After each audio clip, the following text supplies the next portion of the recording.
Ukraine ও রাশিয়ার বিভিন্ন অঞ্চলে চলছে দুপক্ষের তুমুল লড়াই। স্থানীয় সময় শনিবার পূর্বাঞ্চলীয় কোস্তন্তিনিভকা অঞ্চলে রুশ সেনাদের বোমা হামলায় বেশ কয়েকজন হতাহত হন। পাল্টা জবাবে একই দিন রাশিয়ার গোলাবারুদের ডিপোতে হামলার কথা জানায় কিয়েভ।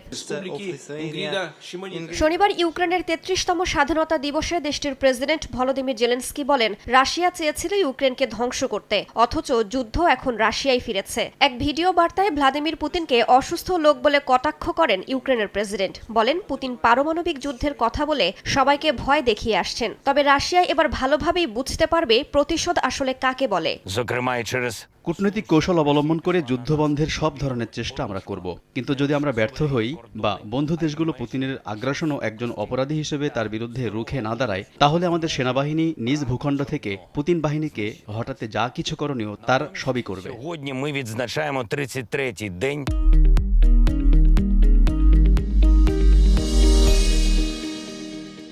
রাশিয়ার বিরুদ্ধে যুদ্ধ চালিয়ে যেতে কিয়েভকে নতুন একটি সামরিক সহায়তার আশ্বাস দিয়েছে মিত্র যুক্তরাষ্ট্র। এবারের সহায়তার আর্থিক মূল্য প্রায় 12,50,00,000 মার্কিন ডলার। 2022 সালের ফেব্রুয়ারিতে ইউক্রেনে রাশিয়ার সামরিক যুদ্ধ শুরুর পর থেকে কিয়েভকে সামরিক সহায়তা দিয়ে আসছে ওয়াশিংটন। এখন পর্যন্ত ইউক্রেনকে দেয়া সহায়তার আর্থিক মূল্য প্রায় 5,000 কোটি মার্কিন ডলার বলে জানা গেছে।